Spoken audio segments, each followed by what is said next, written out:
Hello friends, welcome to my channel. तो चलिए आज वीकली करंट अफेयर लेकर उपस्थित हैं। तो जो भी हमारे चैनल पर नए हैं, चैनल को सब्सक्राइब जरूर कर ले ताकि आपको नोटिफिकेशन मिले और साथ ही साथ कंटेंट बेहतर लगे तो ज़रूर आप चैनल को सब्सक्राइब करें। ठीक है, चलिए आइए देखते हैं। पहला क्वेश्चन देखते हैं। ये थोड़ा सा फॉन्ट छोटा है। स्वैच्छिक स्थानीय समीक्षाओं के संबंध में निम्नलिखित कथनों पर विचार कीजिए। तो यहाँ आप देख सकते हैं, यह एक तंत्र है जिसके माध्यम से स्थानीय और क्षेत्रीय सरकारें स्थानीय स्तर पर एसडीजी को लागू करने में अपनी प्रगति और प्रयासों की स्वेच्छा से रिपोर्ट करती है। दूसरा है भोपाल, जो मध्य प्रदेश में पड़ता है। संयुक्त राष्ट्र अनिवार्य सतत विकास लक्ष्यों के स्थानीयकरण को अपनाने वाला भारत का पहला शहर बन गया है। तीसरा पढ़ सकते हैं, एजेंडा 2030 सतत विकास की दिशा में अपने प्रयासों को निर्देशित करने के लिए देशों और स्थानीय सरकारों के लिए वैश्विक ढांचे और दिशा निर्देश के रूप में कार्य करता है। एशिया प्रशांत एसडीजी प्रगति रिपोर्ट संयुक्त राष्ट्र आर्थिक और सामाजिक आयोग एशिया और प्रशांत द्वारा प्रकाशित की जाती है। तो यहाँ आप देख सकते हैं कि आंसर 1, 2, 3 और 4 ऑप्शन डी यहाँ पे सही हो जाएगा। ये चारों कथन फिलहाल यहाँ पे सही है। आइए देखते हैं थोड़ा सा इसका डिस्कशन। स्वैच्छिक स्थानीय समीक्षाएं, ठीक है, वॉलेंटरी लोकल रिव्यू। स्वैच्छिक स्थानीय समीक्षा एक ऐसा तंत्र है जिसके माध्यम से स्थानीय और क्षेत्रीय सरकारें स्थानीय स्तर पर सतत विकास लक्ष्यों को लागू करने में अपनी प्रगति और प्रयासों की स्वेच्छा से रिपोर्ट करती हैं। भोपाल में अब स्वैच्छिक स्थानीय समीक्षा होगी जो स्थानीय सरकार की क्षमता और प्रतिबद्धताओं को प्रदर्शित करेगी। VLR का प्राथमिक उद्देश्य एसडीजी प्राप्त करने की दिशा में स्थानीय स्तर की कार्रवाइयों, पहलों और प्रगति पर रिपोर्ट करके स्थानीय शासन में पारदर्शिता और जवाबदेही को बढ़ाना है। ठीक है। VLR स्वैच्छिक हैं, जिसका अर्थ है कि स्थानीय सरकारें समीक्षा प्रक्रिया शुरू करने का विकल्प चुनती हैं। यह एक विनियोग दृष्टिकोण है जो स्थानीय स्वामित्व और जुड़ाव को प्रोत्साहित करता है। स्थानीय सरकारें अक्सर कई हितधारकों के साथ सहयोग करती हैं, जैसे कि नागरिक समाज संगठन, व्यवसाय, शिक्षाविद और नागरिक इनपुट इकट्ठा करने और एक भागीदारी प्रक्रिया सुनिश्चित करने के लिए। आगे देखते हैं थोड़ा सा। यह है माइटोकॉन्ड्रियल रोग के बारे में कौन सा कथन सत्य है। तो देख सकते हैं यहाँ पे 3-4 ऑप्शन जो भी है। माइटोकॉन्ड्रियल रोग से मस्तिष्क क्षति, अंग विफलता और मांसपेशियों की बर्बादी हो सकती है। यह रोग दोनों माता पिता दोनों द्वारा, ठीक है, थोड़ा सा आगे सेंटेंस हो गया पीछे। यह रोग माता पिता दोनों द्वारा, ठीक है, स्थानों में हस्तांतरित हो जाता है। तीसरा है माइटोकॉन्ड्रियल रोग से बच्ची को बचाने के लिए 3 माता पिता से कृत्रिम विधि से भ्रूण तैयार किया जाता है। तो यहाँ 3 माता पिता के बाद डिस्क्रिप्शन में समझेंगे, ठीक है। यहाँ पे दूसरा कथन गलत है। ऐसे ये जो माइटोकॉन्ड्रियल रोग है सिर्फ माता के द्वारा फैलता है, ठीक है। तो ये हो जाएगा 1 और 3 ऑप्शन से यहाँ करेक्ट हो जाएगा, ठीक है। आइए देखते हैं डिस्क्रिप्शन। बच्चे के 3 माता पिता हैं। इस प्रकार से इसको समझना है कि तकनीकी रूप से जैविक माता पिता से आनुवांशिक तत्व को लिया जाता है इस रोग को ठीक करने के लिए, यानी पहले से जो महिला पीड़ित हैं उसके बच्चे के लिए ऐसा प्रयोग किया जाएगा।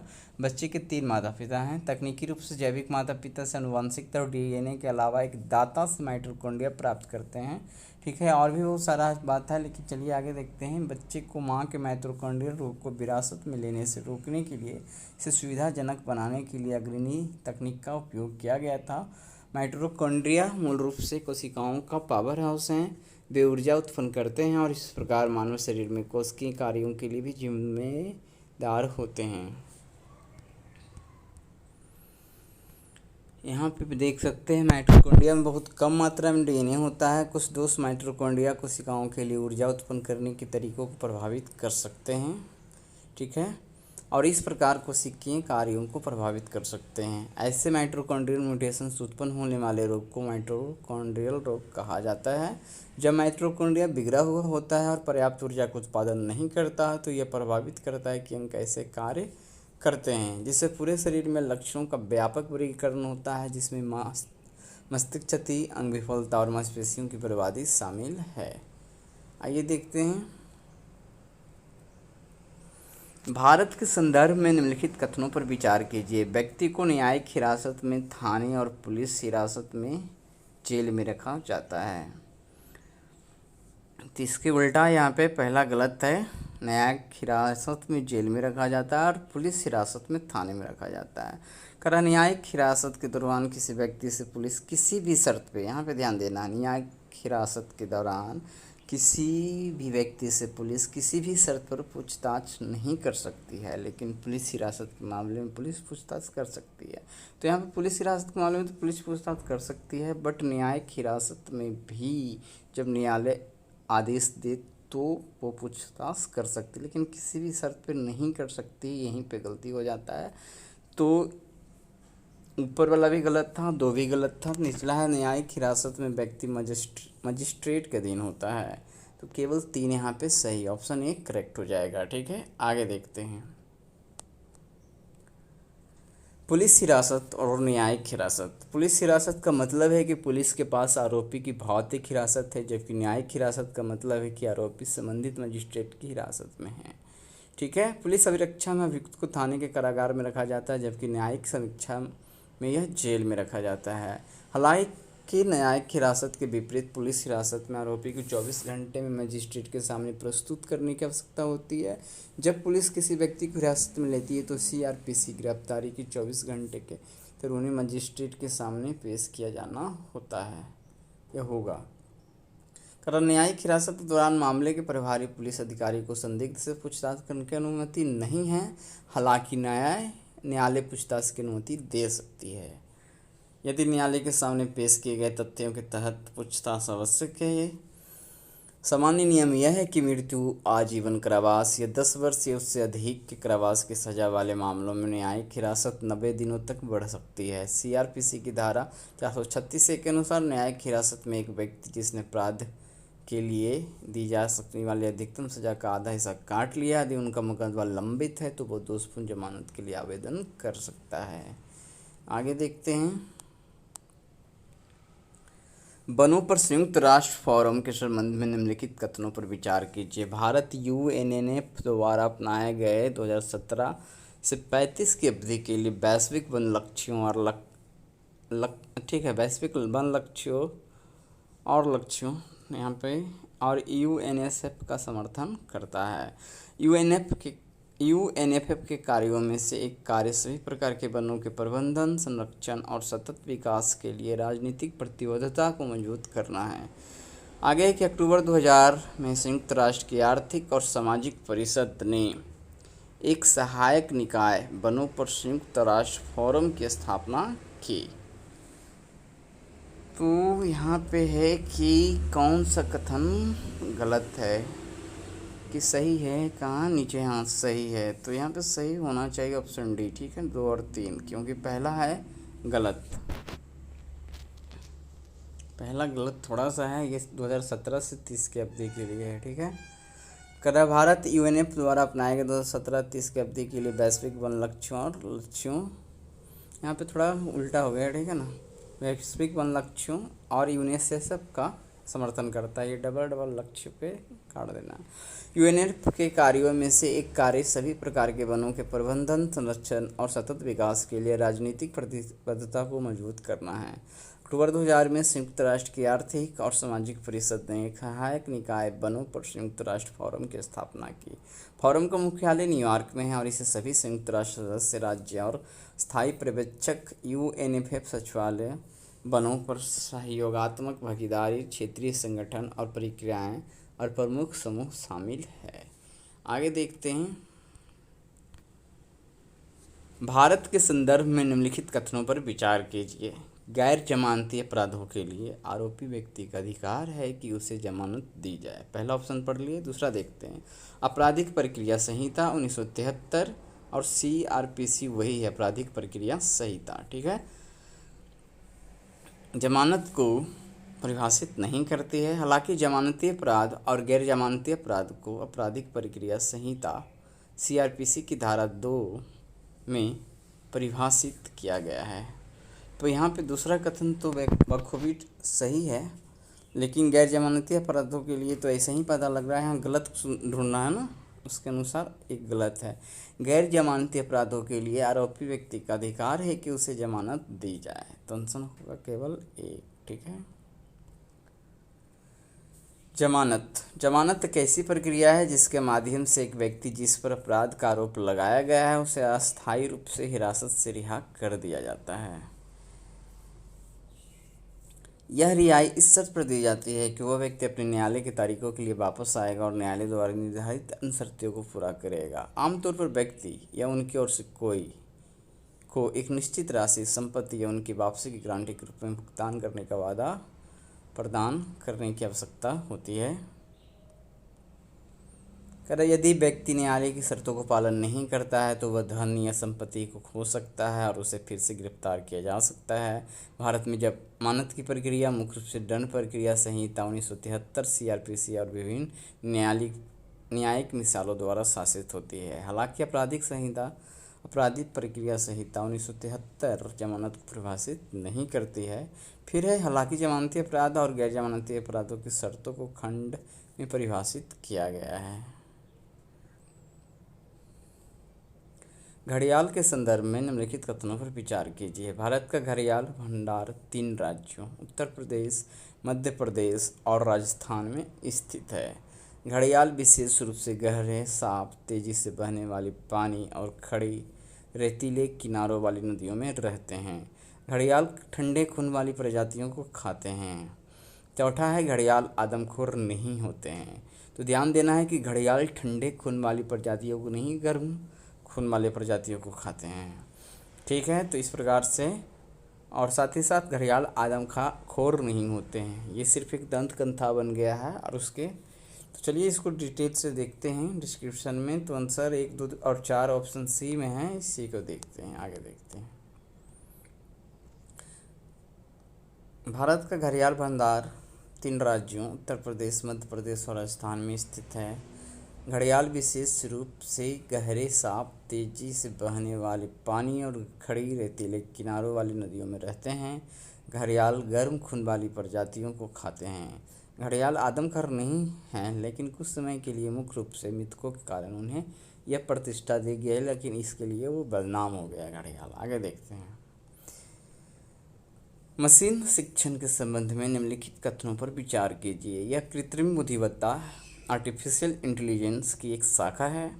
यह कंप्यूटर को इनपुट और वांछित आउटपुट के उदाहरण प्रदान करके संरचित डेटा, भाषा, ऑडियो या छवियों के आधार पर कार्यों को हल करना सिखाता है। इसका उपयोग रोग का पता लगाने, चिकित्सा इमेजिंग, व्यक्तिगत उपचार, दवा की खोज और जीनोमिक्स के लिए किया जा सकता है। ऊपर दिए गए कथनों में से कौन सा सही है? तो यहाँ पे ध्यान देना है कि कृत्रिम बुद्धिमत्ता का प्रयोग व्यापक है और जितना यहाँ उपयोग बताया गया है इससे अधिक संभावना और भी है।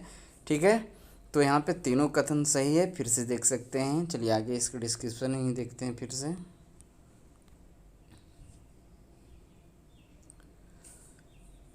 ML के अनुप्रयोग मतलब वही हो गया मशीन शिक्षण, यानी कि मशीन लर्निंग। यहाँ ML का मतलब होगा स्वास्थ्य सेवा के क्षेत्र में, यहाँ सुधार करना चाहिए। चलिए ये देखते हैं।